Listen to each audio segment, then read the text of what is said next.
Kumusta mga kaibigan? Ito po ang mga balita natin. Mark Pingree sinabing mas malakas ang Gilas lineup natin ngayon compare sa kanila noon at sinabi ang nakikita niyang kulang sa Gilas. At 34 NBA players na pala ngayon ang imports doon sa Japan. Makakalaban ni Kai Sotto. Huwag niyong palalagpasin yung game ni Kai kay Nasir Little at Jalil Okafor.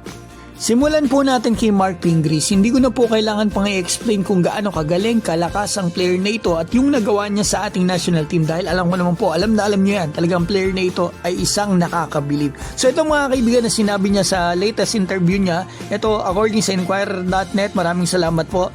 Ito their lineup now is really different from ours before. I think the current team has a stronger lineup now. We just look more solid because of our bond. That's something this team should have. So kumbaga mga kaibigan, kinukulang para sa kanya ang Gilas natin ngayon dito nga sa time para mas makilala ng mga players natin yung isa't isa dahil kulang sa time. Kasi mostly naman kulang tayo sa time para dito sa preparation. So yun yung feedback ng ating kababayan na si Ping. At ito, talagang buo pa rin yung tiwala niya dito kay Coach Timko na dito sa paghawak ng ating national team. Saludo sa iyo Ping, alam namin ang nagawa mo sa ating national team. Total na pag-usapan tong Gilas teams natin. So ito silipin nga po natin ng mabilis yung nilabas before ng FIBA na top 5 Philippine teams of all time. Na tingin ko ay binase nila sa history na nagawa. So itong top 5 nila pang 5 para sa kanila yung Gilas natin ngayon na sumabak nanalo doon sa Latvia. Yung number 4, tingnan natin dito kung sino yung mga bata natin dati. Sila SJ Bilangal. Sayang hindi na po sama sa Gilas to. 2021 mga bata kita natin. Talagang grabe. Game winner pa dyan si SJ. Yung number 3, ito yung time ata na naglalaro pa si Terence Romeo, yan with Jason Castro. So ito makikita natin number 2, 2013, ayan yung kilaping mga kaibigan na history na tinalo natin natapos ng sumpa ng Korea. Number 1, ito ata yung time ni Coach Shot Reyes mga kaibigan, 2014. Tanong lang mga kaibigan, kung kayo po papipiliin, alin ang pinakagusto nyo na version ng Gilas o alin para sa inyo ang pinakamalakas? I-comment nyo po dyan sa baba at pag-usapan na po natin ang ating pambato na si Kai Sotto.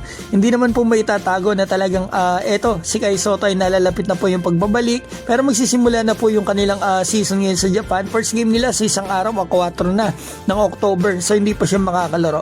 Malapit sa katotohanan, mga late November or December pa siya makakalaro. So eto mga kaibigan, ang pinaka nakita ko na talagang maaaring maging interesado kayo.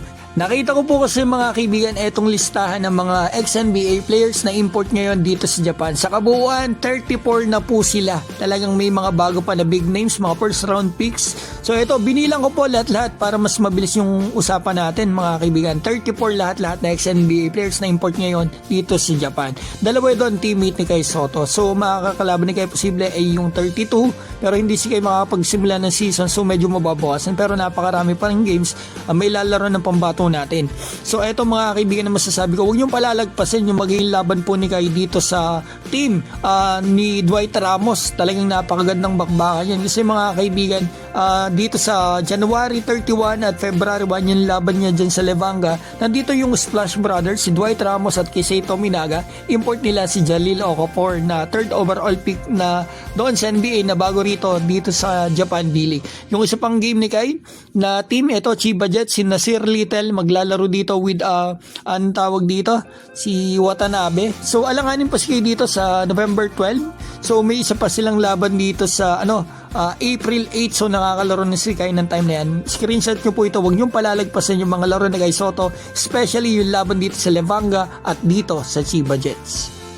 Shoutout ko po pala si Chili Fino Official, Cafe Feed, Romel Vergara, Ronman, Joey Del Mundo, Edith Normal, Artur Pablico, Aguerco Salvador, Sparty, Sagittarius, Juan Masa, Lani Asuncion ng Carmona Cavite at John Walk TV ng Davao. Mga kaibigan, maraming salamat po.